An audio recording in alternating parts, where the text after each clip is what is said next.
Pronto, eu falei! Apoio Haskell. Revele a beleza dos seus cabelos com Haskell. Haskell Cosmética Natural. E Casa das Cuecas. Venha conhecer a nova loja da Casa das Cuecas, no Praia Mar Shopping, primeiro piso, em Santos. Grande abraço, amigo internauta. Está no ar mais um programa Pronto, eu falei. O seu encontro semanal com as coisas do Santos Futebol Clube. Hoje a gente não está entrevistando nenhum atleta do passado ou do presente, mas a gente vai lembrar uma situação vitoriosa que aconteceu no Alvinegro Praiano no começo da década passada. Agora, no final de 2019, estão completando 10 anos em que o Santos teve um presidente diferente, um presidente que não era da cidade. O Santos vinha de 10 anos ininterruptos da administração Marcelo Teixeira e naquela oportunidade o Marcelo foi candidato e acabou perdendo a eleição para o Luiz Álvaro de Oliveira Ribeiro, que já veio a falecer, e o Santos viveu um período, eu diria que depois daquele período de Atier Jorge Cury, foi o período mais vitorioso do Santos. Foram 6 títulos significativos e o supervisor de futebol naquela oportunidade era o Fernando Silva, que inclusive foi o chefe da delegação, se eu estiver equivocado ele me corrige, quando o Santos foi disputar o Mundial no Japão. E até para minha surpresa, confesso que eu fiquei muito surpreso. Lá no Japão eu ouvi burburinhos, mas eu não queria acreditar. Eu ouvi burburinhos que poderia sair o Fernando e que poderia sair o técnico Muricy. Acabou saindo o Fernando, mas até chegar essa parte, a gente vai passar pelos meandros, né? Então eu queria agradecer a presença do Fernando aqui no meu programa. Antes que os baluartes, os arautos da verdade, já está fazendo campanha. Não, vamos lembrar aqui do que aconteceu em 2009. E eu vou começar usando uma frase. O presidente Luiz Álvaro disse que não era dele, que era de alguém, mas é bem a cara dele, né? Tínhamos tudo para ser o Rolling Stones, durar de 20 a 40 anos. E fomos apenas o The Doors. Duramos 2 anos e meio. Por que, Fernando? Satisfação te rever. Boa tarde, prazer estar aqui, ainda mais para falar dessa época que todo santista lembra. Eu tive aí, há um mês passado, eu tive o casamento do meu filho e tocou lá o hino do Santos e tinha muito santista, né? E eles chegaram e falaram, ô tio, essa festa tá demais, mas como 2010, 2011, nunca mais na vida. Não. E é mesmo, a gente teve aí uma fase muito feliz. E eu diria o seguinte, teve algumas situações que eu reputo que foram muito importantes, né? Primeiro é o seguinte, se aquela bola do Santo André, ela entra... Do Rodriguinho, ela entra, a história seria outra e teria tudo sobrado para outra pessoa responsável por montar tudo aquilo que a gente tinha montado, né? Porque nós montamos um time para não cair no Campeonato Paulista. E deu aquela liga e nós viramos campeão paulista e toda a história de sucesso. Se aquela bola do Santo André entra, a história seria outra. E com a bola que não entrou e o Santos que ficou campeão paulista e não saía mais, né, das manchetes, aí veio aquilo que no futebol é a pior coisa que tem, né? Que é o ego, a inveja, a vaidade. E isso corroeu muito sucesso. Então eu reputo que o excesso de sucesso é que corroborou para a gente não ter 40 anos de nadar em outros mares, né? E hoje estamos numa situação que a gente não soube capitalizar e aproveitar aquele efeito Neymar, né? Fernando, você montou praticamente aquele time, né? Você pode ser contestado em diversas áreas, mas uma para mim eu acho que é indubitável. O grande responsável pela montagem daquele time foi você e o Dorival Júnior. Né? Vocês trouxeram algumas apostas que algumas até não deram certo. Aquele volante, o Rodriguinho, não deu certo. O Zezinho, que eu apostava que dava certo, porque eu já tinha visto ele jogar pela Juventude de Caxias, também não deu certo. Agora o restante, todos deram certo. O Marquinhos estava no Avaí, jogado, deu certo. O Alessandro hoje é lateral da Juventus de Turim e lateral da seleção brasileira. O Danilo foi você que foi buscar lá em Minas Gerais e numa parceria maravilhosa com o Grupo DIS. O Arouca eu fui um dos que era contra a vinda do Arouca. Confesso, quando eu acerto eu falo, quando eu erro eu falo. Eu era a favor da vinda do Richarlison, que estava no melhor momento, na troca com o Rodrigo Souto. Os meninos encaixaram como uma luva. O Wesley voltou recuperado do Atlético Paranaense. Se eu ficar falando aqui, ô Fernando, acho que vai acabar o programa e tu não vai falar, né? Então eu queria que você falasse um pouquinho para a gente contar a história para os mais novos que não conhecem. Como é que foi a montagem daquele time? E aí eu volto na pergunta que eu te fiz. Você acreditava que num curto espaço de tempo aquele time ia dar a liga que deu e com o Dorival Júnior no comando? Então, a gente, diferente do que foi feito nessas duas últimas eleições, a gente já tinha um plano de emergência para os primeiros 90 dias. Então, já estava tudo desenhado, né? Naquela época eu liderava a oposição. Então a gente já tinha tudo desenhado o que aconteceria no dia seguinte de se ganhar a eleição. Então cada um tinha a sua função específica. Não esperaram ganhar para escolher? Não, cada um já correria por uma... Vocês estavam confiantes da vitória, né? A gente estava confiante, mas a gente nunca sabe, mas já tinha um plano elaborado. Tanto é que nós ganhamos a eleição e na segunda-feira eu peguei o Luiz Álvaro pela mão e nós fomos para o Rio de Janeiro. Eu conhecia o Marcelo Campos Pinto, conhecia o pessoal da CBF e já fomos com a missão de salvar 7 milhões que o Marcelo tinha antecipado e estava o cheque para sair e nós fomos segurar. E como é que tu tinha essa informação, Fernando? A gente sabia porque a gente sabia via Federação, sempre tive trânsito e sabia via Globo que tinha antecipado essa grana. Corremos lá. Nessa mesma viagem eu já tinha marcado de conversar com o Dorival. Então sentamos com o Dorival. Falei para ele qual era o projeto, ele acreditou nas pessoas que estariam participando e veio.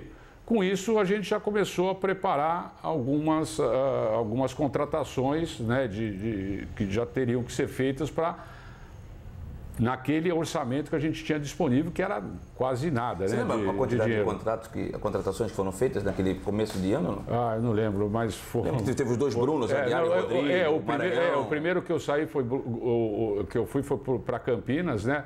Tentar o Maranhão, veio o Bruno Aguiar. O Maranhão também veio. O Maranhão, lateral direito, também veio, veio. Também foi um que era para dar muito mais certo do que deu. O Bruno Aguiar deu certo. O Bruno Aguiar que veio, mas eu falo dois caras que você mencionou, mas que foram muito importantes no conjunto. Primeiro o Marquinhos, né? O Marquinhos... Que liderança, que liderança.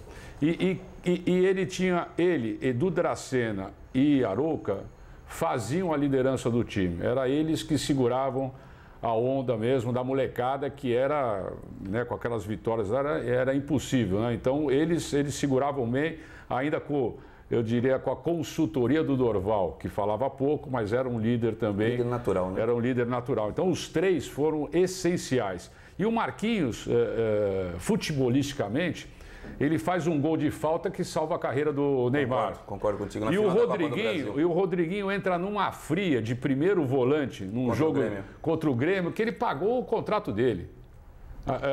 Depois do Rodrigo Mancha ter estragado tudo. Exatamente, o Rodriguinho entra numa posição que não era dele. Eu acho que numa partida ele não deu tanto carrinho que ele deu naquele jogo, ele não deu na vida dele. Só para explicar para o internauta, Fernando, desculpa te interromper, o Fernando está falando sobre as semifinais Santos e Grêmio. O primeiro jogo foi lá no Sul, até estive lá. O Santos perdeu por 3-2, perdia por 3-1. No final do jogo, o Robinho marcou um gol, matou a bola no peito e marcou um gol. O Santos veio para cá precisando vencer por 1-0 e aqui na Vila foi um passeio. Mas foi um passeio e sem volante. O Santos estava ganhando, se não me falha a memória, Fernando. Se eu não me lembro se era 2-0. Eu acho que estava 2-0. E quando o Rodrigo Mancha entrou e deu 2-2 pro Grêmio. Isso, exatamente. Acho que foi isso. O jogo acho que foi 4-2. Estava 4-2, ficou 4-3. Estava passeando no jogo. Estava 2-0 e ficou 2-2. O Grêmio fez 3-2, 4-2 e o Robinho fez o terceiro gol, 4-3. Eu estava me equivocando. Então, só um e o Rodriguinho entrou aí, nessa fria. O Rodriguinho acabou o jogo, eu fui lá e falei para ele, a maior partida da sua vida e o Santos te agradece. E depois, como prêmio, eu liberei ele para ele ir para um contrato no fim do mundo. Foi para isso, lá para o mundo árabe, né? Nem prejuízo ele deu, porque o que ele custou, ele devolveu quando ele saiu. Então, um cara sensacional, como o Marquinhos, a mesma coisa, Edu Dracena e Arouca eram o esteio do vestiário, eu diria. Eles seguravam tudo que tinha que segurar e a gente tinha uma linha direta. E o grande fator de sucesso do time começa ali, né? Começa na união e aquela base. O Dracena foi um cara que já estava aqui no final da gestão passada. Mas foi uma surpresa. Até hoje eu converso com ele. Eu conheço o Dracena. É um ser humano maravilhoso. Maravilhoso. Acima da média. Isso. Então, ele chegava para mim e falava, olha, acho que precisamos concentrar 2 dias aí, porque precisa descansar o menino. E sem estar concentrado, ele não descansava. Mas aí não sei se você estava, mas eu me recordo do Armênio Neto. Aliás, eu fui o primeiro a dar essa informação.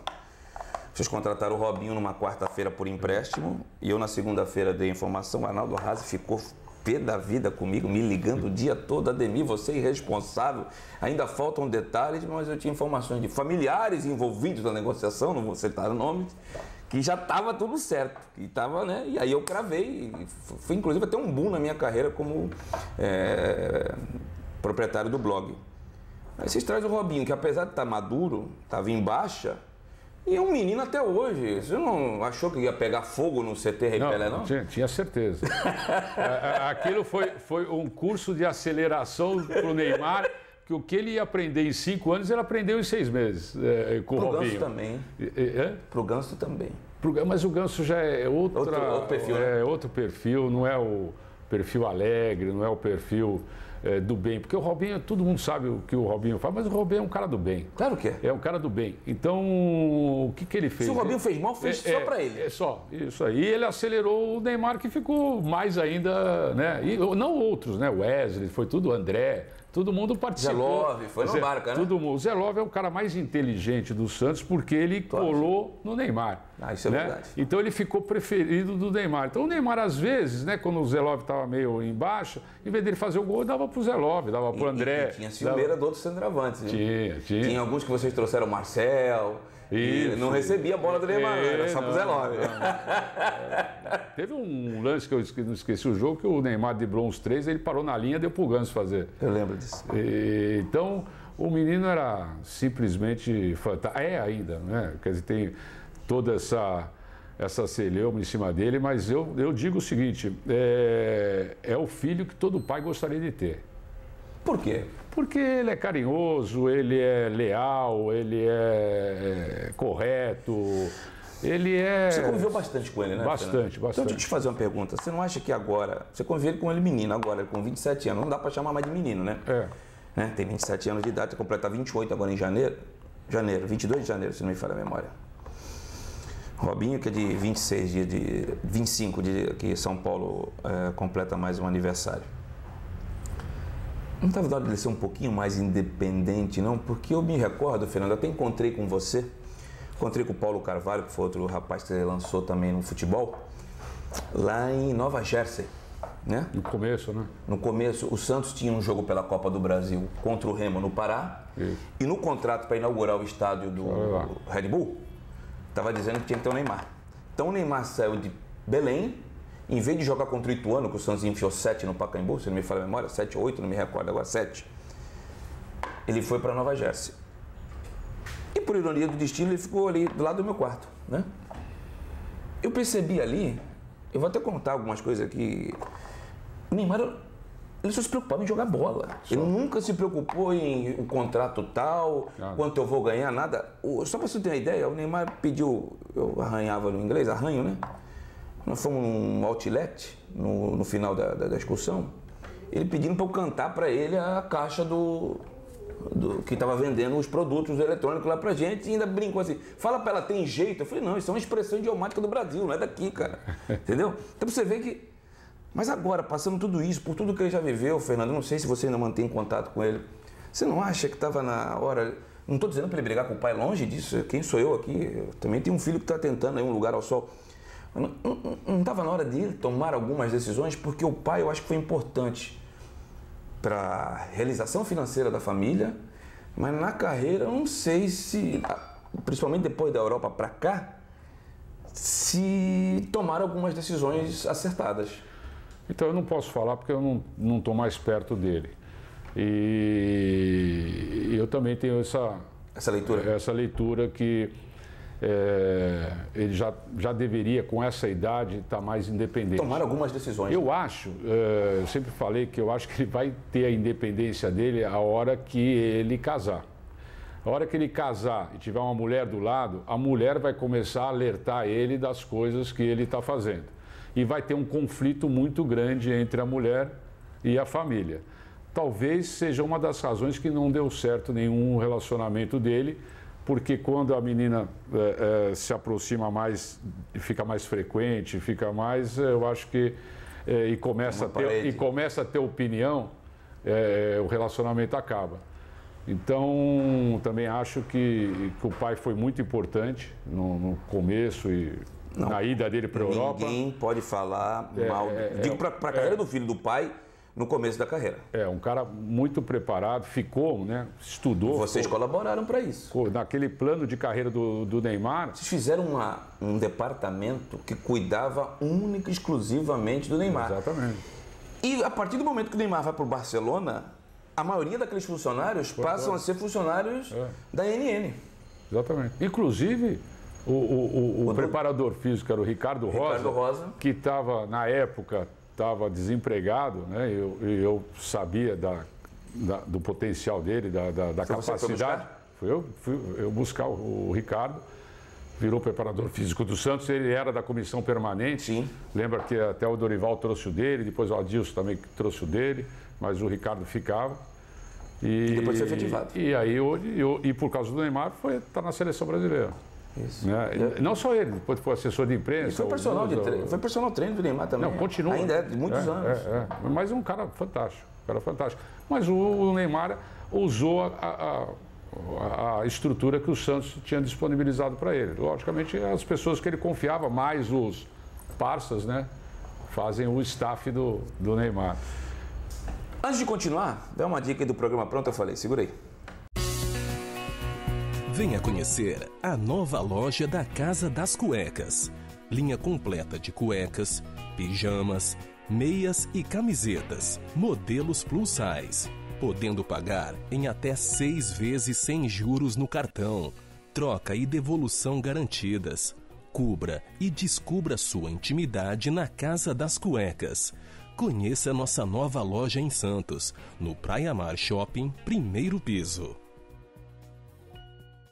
Muito bem, tá aí o nosso parceiro, a Casa das Cuecas, que fica no primeiro piso do Shopping Praia Mar, no bairro da Aparecida, na cidade de Santos. Eu acho que hoje nós vamos ter que estourar o programa, porque não dá para falar sem detalhar, né, Fernando? E a gente estava falando aqui do Campeonato Paulista, da composição do time, o time engrenou, depois bateu o campeão da Copa do Brasil, e aí vocês perderam o Robinho, né? Que após a volta do Mundial da África do Sul, ele teve que se apresentar para o Manchester City, que acabou negociando ele com o Milan, não é isso? Isso já estava combinado, a gente ainda tentou. Não tinha condições de estender nada? Não tinha, o salário dele a gente já fez um rateio entre empresas. Eu não gosto de falar de salário, mas era aquilo mesmo, 1 milhão? Era. O Santos pagava uma parte e a grande parte foi rateada em 5 empresas, que aí depois a parte fiscal, contábil disso aí... E pagaram tudo direitinho, não? Pagaram tudo Essa direitinho. dívida que tem com o Robinho não tem nada a ver com 2010? A gestão financeira do Santos nos 2 anos foi impecável. Até porque as pessoas que estavam atrás e que davam credibilidade para o Santos no mercado, então o Santos conseguiu, faziam parte pessoas, executivos financeiros do Itaú, do Santander, e o nome deles era importantíssimo no alongamento da dívida, na solução dos problemas financeiros que deixaram da gestão anterior. Agora, é uma diferença, né? Quer dizer, nós assumimos com aquele staff do guia que, nossa senhora, qualquer empresa do mundo não teria aquela consultoria. E aquilo foi determinante no sucesso e na credibilidade que o mercado deu para o Santos. E essa vaidade acabou, inclusive, com o afastamento dessas pessoas do Acabou, Santos? Porque começaram fofocas, né? Olha, fez aquilo. E o seguinte, né? O Luiz Álvaro era, né? A gente adorava o Luiz Álvaro, mas falava, vocês jornalistas, então, porque ele falava bom dia, ele dava uma entrevista. E como ele era muito culto, falava bem, ele falava muito, né? E aí... Mas não conhecia de bola, Fernando. Não, mas sempre... Você é honesto. Quando eu fui no escritório dele, porque você sabe que o candidato que a gente tinha decidido que seria, competiria com o Marcelo, seria o Geraldo Perotti. Sim. Então, o Geraldo Perotti, até os 40 minutos do segundo tempo, nós tentamos viabilizar a candidatura dele. E ele, por uma reunião de família, programa familiar, falou, eu não vou. Então, aos 40 minutos, não tinha ninguém para colocar. E eu fui para o escritório do Luiz Álvaro, eu e ele, simplesmente. Nós sentamos e eu falei, vai ser você, velho, você que vai ter que ir. E ele falou, pô, só vou com duas condições. Primeiro, eu vou ser rainha da Inglaterra, porque eu não entendo nada de futebol. Eu vou ser rainha da Inglaterra. Segundo, você tem que manter o grupo guia na minha gestão como consultoria. Deu meia hora, liguei para... Eu juntei o grupo guia, eram todos contatos meus. Nós fizemos o grupo guia e todo mundo deu ok. E aí fomos para a eleição. E aí foi um sucesso. Eu digo que o sucesso é que atrapalhou a nossa união.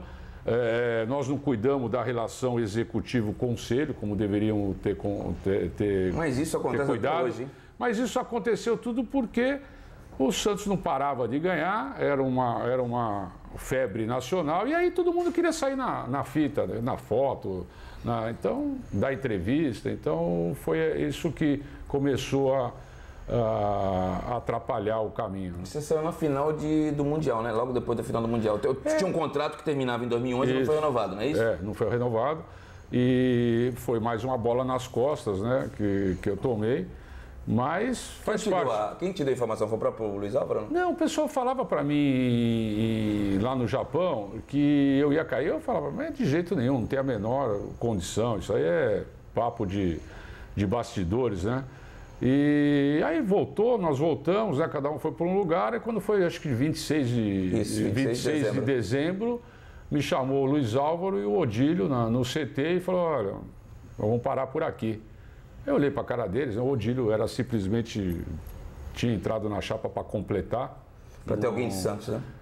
Para ter alguém de Santos. Vamos falar a verdade, era para ter alguém de Santos. E era um cara, né, dito pelos outros, confiável, como eram também vários diretores que a gente nomeou para completar estatuto, né? Porque o nosso modelo de gestão, ele era mais ou menos parecido eu sendo um superintendente, um CEO. Sim. E a diretoria executiva. Mas não existia isso no organograma do Santos. A gente tinha que mudar como mudou na alteração de estatuto. Mas a gente funcionava como se fosse assim.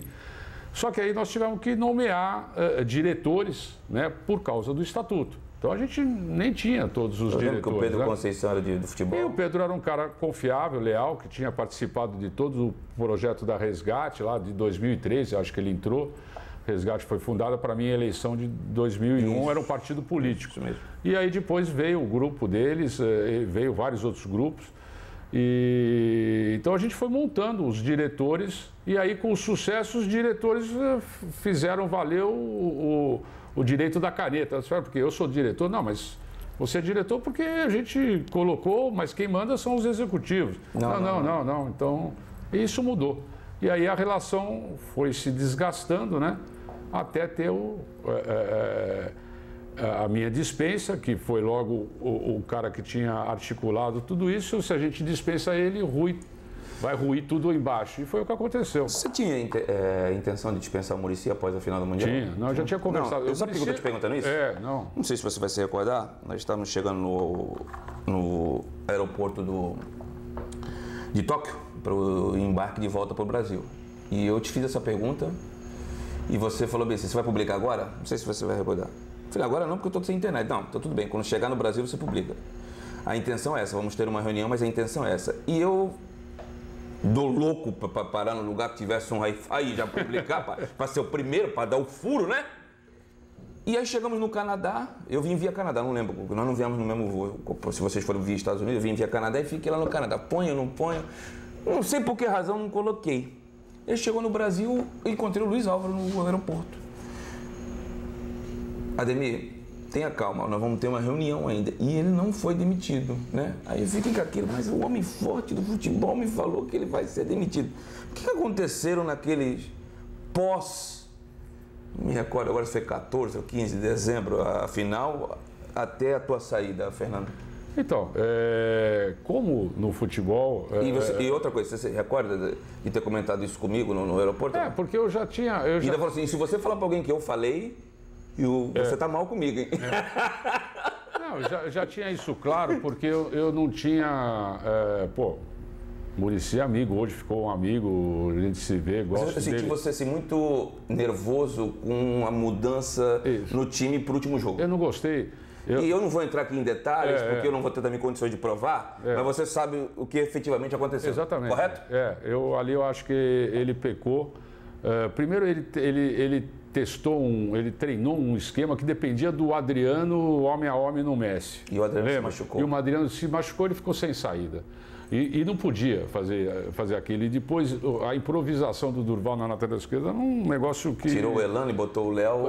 E o Léo fez 3 zagueiros. O Léo fazendo cara feia no vestiário. No jogo da semifinal. Fazendo biquinho. Então, eu achei que o Muricy, com toda a bagagem que ele tinha... Ficou passivo também no banco de reserva na final, né? Ele ia dar uma porrada na mesa e falar, quem vai entrar é esse time aqui, né? Ele não fez, deixou se acomodar do jeito que ele achou que se acomodava, sem muito estresse, e foi o fiasco. Não é que a gente ganharia o jogo. Não dava. Aquele ano não dava. Não é que a gente ganharia o jogo. E o próprio Guardiola diz no seu livro, que eu li, que aquela foi a maior apresentação do Barcelona sob o comando dele. Não existe, mas a gente também não precisava facilitar tanto. Sim, concordo. Então, foi uma partida que deu tudo certo lá, não deu certo aqui, mas a gente não fez a lição de casa certa. Se a gente faz a lição de casa certo, River Plate, né, agora que nós estamos falando aqui, fez uma lição de casa, o Galhardo deu um nó no Jesus, 2 minutos mudou o jogo. Verdade. Quer dizer, o central lá de 35 anos... Que estava impecável. Impecável, ele cabeceira, ela fica certinho na perna esquerda, porque se cai na perna esquerda do Gabriel, ele não faz. Na perna direita não cai, mas cai da esquerda. Então, o futebol em 2 minutos mudou tudo. Então, o Jesus virou o gênio e o Galhardo, que montou com um time muito menos badalado, montou um esquema tático. Ou seja, ninguém pode falar nada. Eles fizeram a lição de casa. Nós não fizemos a lição de casa. Então, é isso que ficou, para mim, ficou claro. E, Fernando, você estava no dia do FICO do Neymar, porque tinha uma proposta, e eu publiquei no meu blog, fui até criticado por algumas pessoas, mas eu estou nem aí, não tenho o rabo preso com ninguém. Vivo numa situação conflitante, confesso ao meu amigo internauta, porque eu tenho um filho que joga no clube e já foi prejudicado em razão das minhas opiniões favoráveis e desfavoráveis à gestão que administra o clube. Fui vítima, inclusive, até perdendo o meu cargo de comentarista na televisão em razão desses posicionamentos, mas o assunto em pauta não é esse. Mas eu não sei se é diferente, cara. Algumas coisas eu acho que eu tenho que mudar, porque eu não sou um poste, não sou inflexível, mas algumas coisas que na essência eu não tenho que mudar. E por isso que eu vou te fazer essa pergunta. Eu publiquei um texto do Paulo Carvalho, porque o Rodrigo começou a fazer sucesso, né? E eu sou um pouco pai dessa criança, porque quando ele estava na base ainda, eu fui o primeiro a falar. Chegava em programa de televisão e dizia que ele era tão bom quanto o Neymar na base, né? E eu não tinha como não fazer essa comparação. Eu me recordei da época que o Chelsea veio com uma proposta milionária pelo Neymar e vocês não venderam. E o Neymar deu frutos, inclusive com a Globo pagando 10 milhões a mais por ano para o Santos. O que o Neymar trouxe de torcedores novos para o Santos? O que o Santos conquistou tecnicamente? Podia ter conquistado mais financeiramente com o Neymar? Podia. Não estou dizendo que o Rodrigo vai ser o Neymar ou coisa parecida. Mas se o Rodrigo permanece, ele não ganhou nenhum título, ele ficou 1 ano e meio só no profissional do Santos. Ele poderia fazer esse legado que fez. Por que eu estou falando tudo isso, estando até prolixo? O quanto vale um ídolo no clube? Financeiramente? Tecnicamente? Para tu angariar torcedor? Para tu angariar patrocinador? O Santos hoje não tem um patrocinador master há anos. O último ainda foi na época de vocês, a BMG. De lá para cá o Santos teve a Caixa porque foi através de ajuda de um deputado federal, que é meu amigo particular, não vou entrar em detalhe aqui, meu amigo e amigo do Alfredo dos Santos Loeblen, que foi meu companheiro de esporte interativo, né? Todo mundo sabe qual é o deputado. Valeu a pena manter o Neymar? Não valeu? Queria que você falasse do dia do FICO, porque, se não me falha a memória, na época era 8 milhões de euros, não me recordo agora. 13, né? 30 milhões de euros. 30 milhões de euros. Isso era o Chelsea, né? Essa já era do Chelsea, né? Teve o Real Madrid também chegou, depois... Cara, mas para 2010, 30 milhões de euros eram hoje 150 milhões de euros. Exatamente. Então, por isso que eu falo o seguinte, tudo dependia do relacionamento. Eu tinha um relacionamento com o pai dele muito bom e a gente vinha trabalhando aquilo já há bastante tempo, que era a assinatura de contrato. Então... 2010, né? Foi. Também em 2010. Logo que nós entramos, nós já tivemos que fazer um contrato com ele, que era mas um contrato... Não tinha estourado, mas já deu trabalho. Logo nos primeiros meses, porque era um contrato assinado menor de idade, emancipado e não valia. Tinha um monte de... Então arredondamos no primeiro contrato. E aí teve o segundo contrato. E aí, esse que a gente fez do FICO, a gente já vinha conversando e aí nós fomos jogar, já tinha uma operação que a gente montou. Eu fui, como ia sempre, nós fomos jogar em Santa Catarina. Não sei se era Bahia ou Figueirense. Foi o jogo que ele voltou de avião? Choveu pra boa, então. Ele voltou de avião da seleção brasileira? Não. Ele voltou, eu cheguei para ele à noite, depois que eles voltaram, e falei o seguinte, amanhã você não vai voltar com a delegação, você vai voltar comigo. No voo comercial? No voo comercial, mudei o voo, saímos de lá às 7h30. Tirou ele do elenco? Tirei ele do quarto dele, ele veio dormindo do meu lado, eu e ele. O pai estava junto? Não, o pai não estava junto, só eu e ele. E a gente chegou... Ele veio, não, mas por quê? Não, estou te falando, você vai comigo, não sei o que, não sei o que. Então, nós chegamos em Congonhas, eram umas 9h30, 10 horas da manhã. Quando nós saímos, essa visão nunca vou esquecer na minha vida, porque foi a diferença dele ficar ou dele não ficar. Quando nós chegamos na saída do aeroporto, tinha 2 carros. O carro do Santos e o carro que o pai mandou para pegar. Ele olhou e falou assim, qual que eu entro? Porque aqui está o segurança do pai e aqui está o segurança do Santos no carro do Santos. Um parado atrás do outro. Aí eu peguei ele pelo braço e falei, vai comigo e enfiei ele no primeiro carro do Santos. Puxa, mas já no carro ele já foi se comunicando com o pai, que já foi dando esporro, porque ele não tinha entrado no outro carro. Desse carro aqui nós fomos para casa de um elemento do guia. Ele foi dormir. Todos os advogados dos escritórios de advocacia para lá, e ele saiu às 6 horas da tarde, quando ele assinou o contrato, e aí a gente ainda fez um head, uma defesa, que foi anunciar no Jornal da Globo que ele tinha assinado o contrato.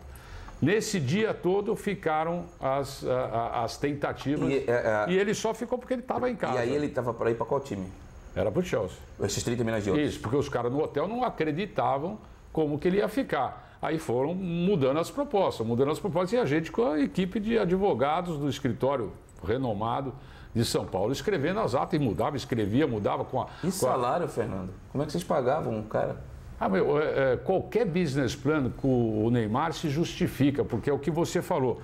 Quanto vale... Um ídolo. Quanto vale 30 mil sócios a mais? Isso pereniza, você joga isso para o futuro, depois traz a valor presente. Quanto vale uma Libertadores da América 48 anos depois? E só financeiramente ele já se paga. Se pagava. Isso aí. Então, sempre, qualquer conta que a gente fizesse, e essa era a justificativa que a gente tinha para fazer o outro contrato. Mas era uma aposta, né? Você concorda? Era uma aposta, mas... Podia não dar certo. Podia não dar certo. Podia não dar certo. Mas você não dar certo com o Neymar é uma coisa, agora você achar que você vai dar certo com o Leandro Damião é outra. Então, são vários inputs. Você conhece o moleque, você conhece o potencial dele, você está no dia a dia, é a casa dele. Então, a chance dele dar certo era grande. Podia se machucar, várias coisas podiam, mas isso é do futebol. E por que houve aquela redução de um ano de um contrato e você não estava mais no clube? Não, acho que foi 6 meses, né? Porque isso fazia parte de um grande acerto com o pai dele, que a gente queria renovar o outro contrato por 3 anos. Ele jogaria até a Copa do Mundo no Santos, iria para a Copa do Mundo, ia arrebentar na Copa do Mundo, voltava da Copa do Mundo e ele seria vendido por 100 milhões de euros. 100 milhões de euros, 50% ficaria para o Santos e 50% para ele. Os 50% que ficariam para ele é o que ele teve que ganhar. Ele ganhou. Ele ganhou 40% ou 50%. Mas o Santos ganharia e ficaria... E o Santos levou 17 mais 8. Isso. Porque 23 porque o Neymar assim quis. Porque se o Neymar, se o Neymar segue a proposta, a orientação do staff dele, ele deixava o contrato terminar e saía sem deixar nenhum para o Santos. Então, ele fez... Só o mecanismo de solidariedade. Só com o mecanismo de solidariedade. Então, ele fez ele teve a iniciativa de falar, pô, não vou sair sem dar nada. Então, e aí ele saiu, ainda deu os 20 e poucos, que foi a solidariedade. 23. Mas se ele fica, se tivesse elementos, se tivesse essa confiança que ele tinha no primeiro contrato, ele faria um contrato, porque era ganha-ganha. Ele voltaria da Copa do Mundo, a gente negociaria ele por no mínimo 100 milhões de euros, que foi o que foi, e o Santos ganharia uma parte bem maior, e ele também poderia, porque ele estaria preso, e teria lá, a gente chegou até a pensar em vários documentos que garantiriam para ele que ele sairia depois da Copa do Mundo, mas ele ia jogar até a Copa do Mundo no Santos. O presidente Luiz Álvaro morreu com essa frustração, né? Ele chegou até a registrar em cartório. Ele morreu de tristeza, né? Porque ele pode ter todos os erros que ele teve na vida, o pessoal acusa ele, mas ele foi leal. Eu acho que ele teve mais pontos positivos do que negativos. É o cara mais vencedor que tinha. E ser traído por todo mundo, deve ser... Eu que fui traído por poucos, né? Mas depois ele te apoiou na eleição para 2014. Porque o tempo foi passando e ele foi vendo as pessoas que ele apostou, né? Ele apostou em certas pessoas que foram uma decepção para ele, né? E que ia culminar com o impeachment dele, né? Se ele não renuncia, ele seria impedido no Conselho, porque a animosidade, a pressão contra ele, até se aproveitando da saúde dele, foi enorme. Ele não tinha estrutura para isso. Você era a pessoa mais experiente em termos de futebol daquele grupo, né? Foi coincidência o Santos ter ganhado mais um título depois da tua saída ou não, Fernando? Não sei. Ganhou dois, né? Ganhou um Paulista em 2012 e ganhou a Recopa. Já estava montado, né? As coisas... Contigo foram 4, né? Isso. Foram 2 paulistas, a Libertadores e a Copa do Brasil. E o vice-mundial, né? Que ninguém fala, mas teve que ganhar a semifinal, senão não ia nem para... Alguns passaram vergonha, né? Que não ganharam a semifinal. Semifinal. Mas eu acho que o grupo era bom e essa luta de poder até hoje, né? Começou ali a luta de poder, era para a gente ter ficado com um clube estável, né? E começou uma luta de poder que até hoje é o que atrapalha o Santos. Eu fiz questão de que você viesse fazer esse programa, Fernando, porque hoje no Brasil o Bandeira de Melo deu uma demonstração de que você tem que ser honesto, sincero com o teu torcedor e falar, não vamos ganhar nada agora porque eu vou limpar as dívidas fiscais, tributárias, trabalhistas e acordos que eu vou pagar as dívidas, né? E o Flamengo vem num trabalho de 6 anos e culminou aí com a conquista da Copa Libertadores da América. O Palmeiras, eu ouço falar que ainda está com problemas financeiros, mas ainda tem o cheque lá da patrocinadora. Mas o grande nome para mim, que o Palmeiras se levantou de 2014 para cá, foi o Paulo Nobre. Se não existisse o Paulo Nobre... E aí eu passo a seguinte pergunta para você, Fernando. Você acha que tudo que o Santos construiu no começo da década... Isso é capaz de acontecer novamente, de você reunir pessoas de tamanha competência, desprovidos de um retorno financeiro, de dar contribuição para o clube que ama, ou isso é utopia? Então, eu acho que é possível, mas está muito mais difícil do que era, né? Antigamente a gente tinha lá a figura do mecenas, né? Daquele cara que faz um cheque e pega do outro lado. Então, hoje... Tem muita gente incomodada, tem muita gente que com desamor, o cara simplesmente parou. E nós perdemos todos, nós chegamos a ter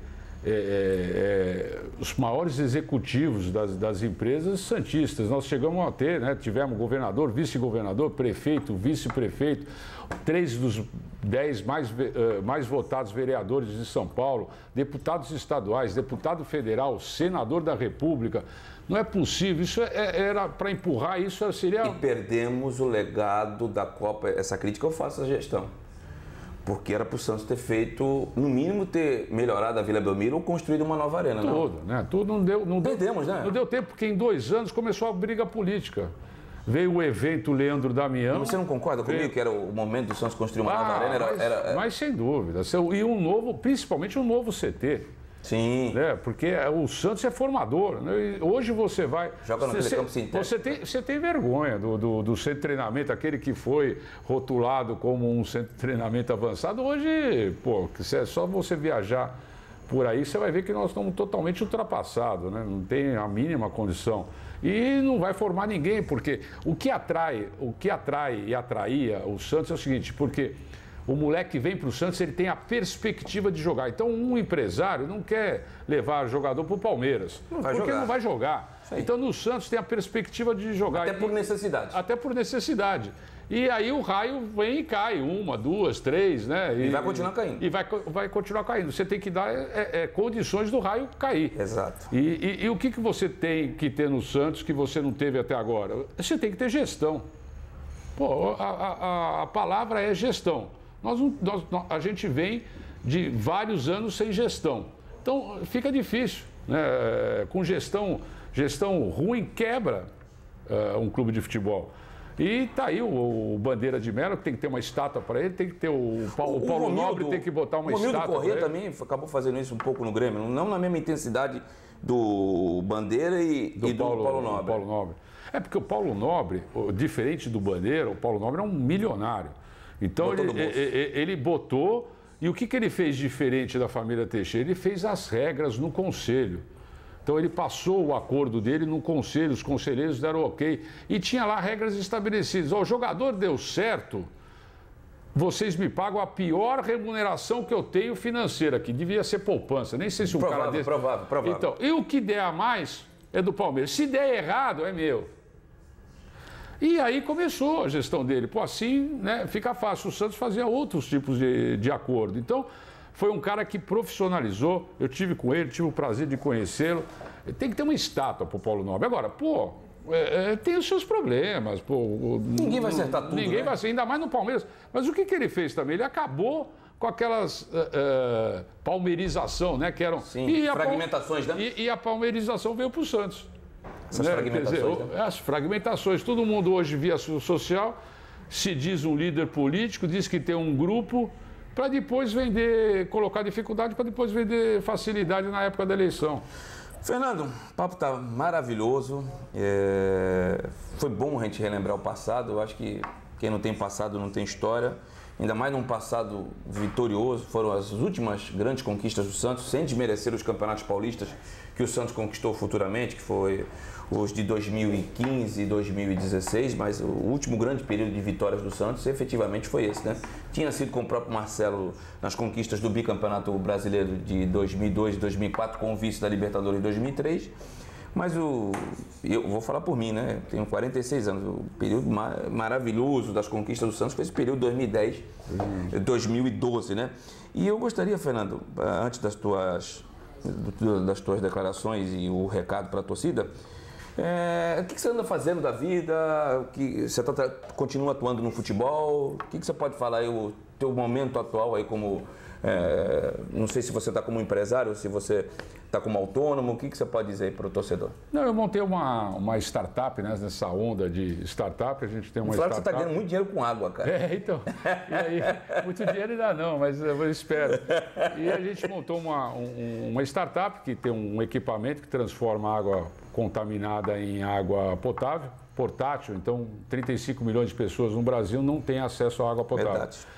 Com isso, a gente teve muito sucesso, a gente teve já investimento de fundo de investimento, e aí fomos premiados pela Braskem, pela Coca-Cola, pela Ambev, ganhamos o prêmio no Panamá, então está crescendo muito rápido, desde que a gente teve a ideia até que virou uma fábrica, não deu nem 2 anos ainda, e é nessa onda aí de startups que a gente está indo. Está acompanhando futebol?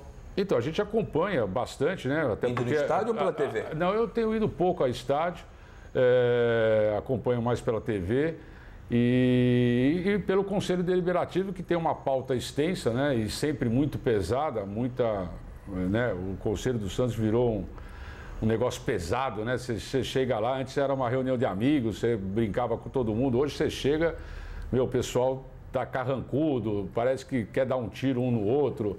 Então, esse é o momento do Santos, né? E o presidente atual ainda por cima desmerece tudo que o Conselho faz, né? E joga o Conselho contra a torcida. É uma pena.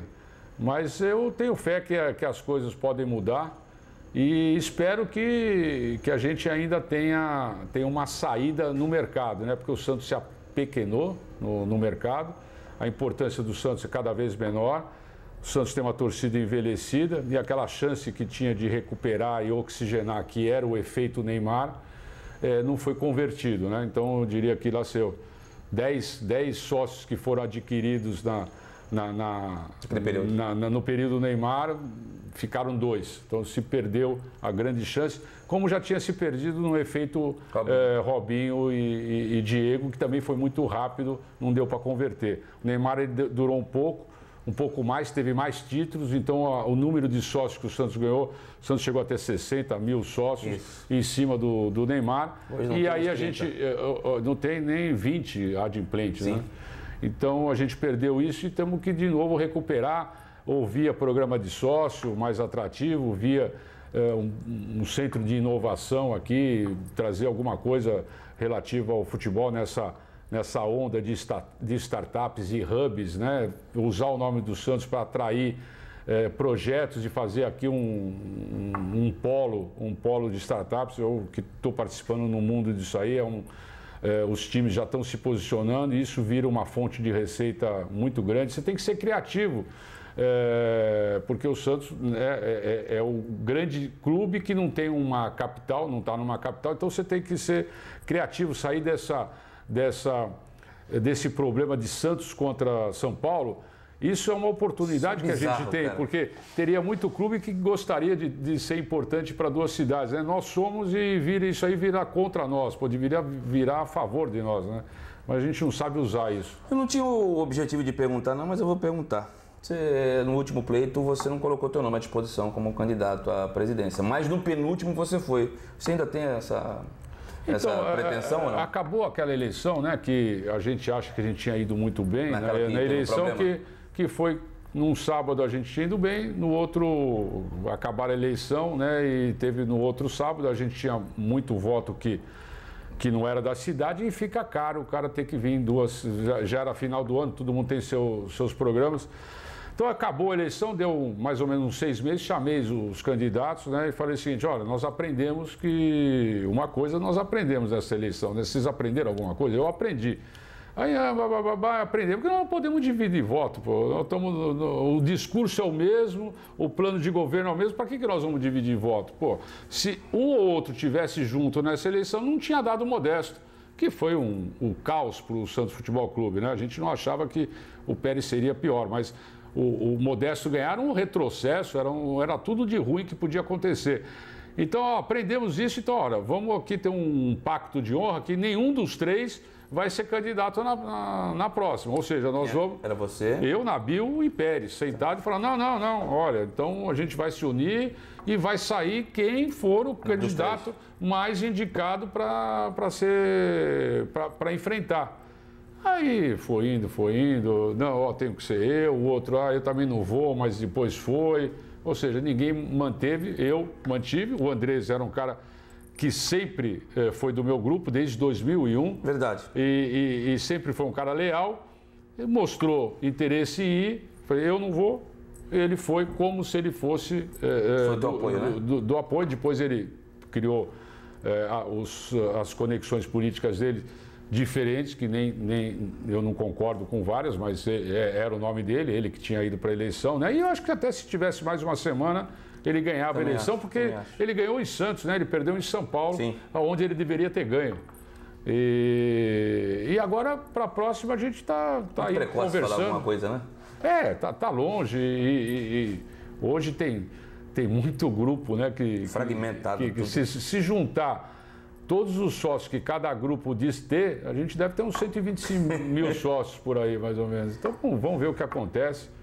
E, felizmente, nós estamos bem no campo, né? Embora, vamos ver se o técnico vai continuar. Porque depende muito do campo também, né? A eleição do Santos, infelizmente, ela depende do reflexo do time, né? Fernando, eu queria as tuas considerações finais, agradecer a você a tua participação. Acho que foi principalmente para os mais novos que não conhecem a história, né? Vou aqui dar de brinde aqui o nosso patrocinador, a Husky, o cosmético natural do nosso Paulo Carvalho, está te mandando aqui um shampoo e está te mandando também uma pomada fixação, tá aqui? Dá um close aqui, meu caro Marcos, por favor. Tá aqui, vamos dar um kit. Um kit. Aí. Esse aqui tá mais bonito. Fala. Tá aqui, a Husky, o cosmético natural. Sensacional. Eu uso o shampoo anti-caspa, é o melhor que tem, não tem coisa igual. Eu já tô até soprando o cabelo que ele... Então esse aqui é teu, meu amigo. Tá. E queria que você desse as suas declarações finais. E eu acho que foi importante aquele período, né, cara? É um período que a gente torce muito para que volte as vitórias, as conquistas e o principal. Foi a última vez que o Santos deu superávit na receita, né, cara? Nós demos, não o superávit fictício, né? Não, superávit real não de contabilizar patrimônio, coisa do tipo, né? Não, porque o que entrou de dinheiro, né, e a gente, né, pagou também muita dívida, né?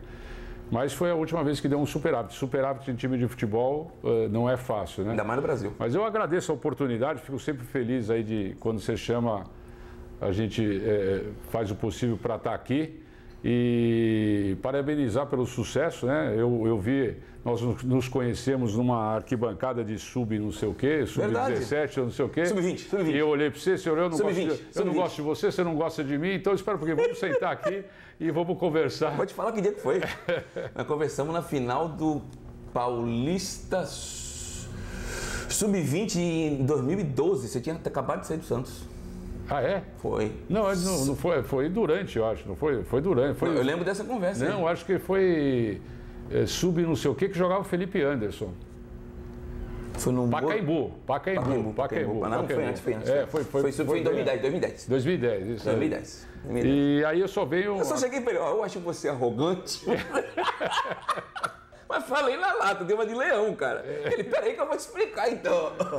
Então é assim, tornou uma amizade aí sincera, né? Isso é o mais importante, né? Isso é que é bom, porque se todo mundo fosse assim, né? E ligasse e falar, pô, eu acho que é isso, então espera um pouquinho, deixa, né, a gente conversar e conversando. Chegou, por que tu não fala comigo, tu não me entrevista, tu não olha pra mim? Não, porque eu acho que tu é arrogante.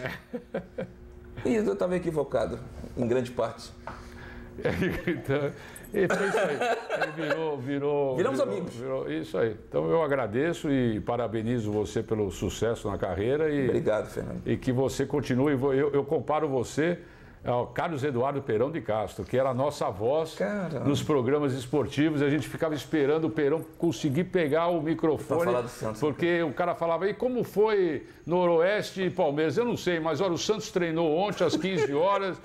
Não sei o quê, e falava, assim, e dava o boletim do Santos. Então, eu acho que você tem um espaço, porque outros santistas da mídia usam isso contra o Santos, né? Verdade. Então, não vou citar nomes, mas que tem a oportunidade de pegar o microfone e falar coisas boas do Santos, os caras só malha e tem fontes que nunca sabem o que aconteceu. Então, parabenizo você pelo sucesso na carreira e sou teu fã. Eu espero revê-lo mais vezes nos Jogos do Santos. Como você falou que está meio ocupado aí com as startups, aí está indo um pouco nos estádios. Mas eu espero te rever nos Pacaembus, Arenas e Vilas Belmiro da vida, Fernando. Legal, obrigado pela oportunidade. E com as palavras do Fernando Silva, vamos terminando um dos últimos pronto eu falei dessa temporada 2019. Foi a primeira temporada nossa, eu acho que foi uma temporada muito boa, né? Tivemos aí um grande número de novos internautas e você que tem amigos santistas, recomende para que acompanhem a nossa página no YouTube. Pronto, eu falei. Prometemos retornar daqui a 7 dias com mais um programa inédito aqui no YouTube. Hashtag Pronto, eu falei. Um grande abraço, até a próxima. Valeu.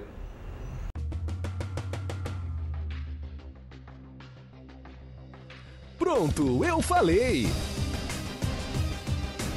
Apoio Haskell. Revele a beleza dos seus cabelos com Haskell. Haskell Cosmética Natural. E Casa das Cuecas. Venha conhecer a nova loja da Casa das Cuecas, no Praia Mar Shopping, primeiro piso, em Santos.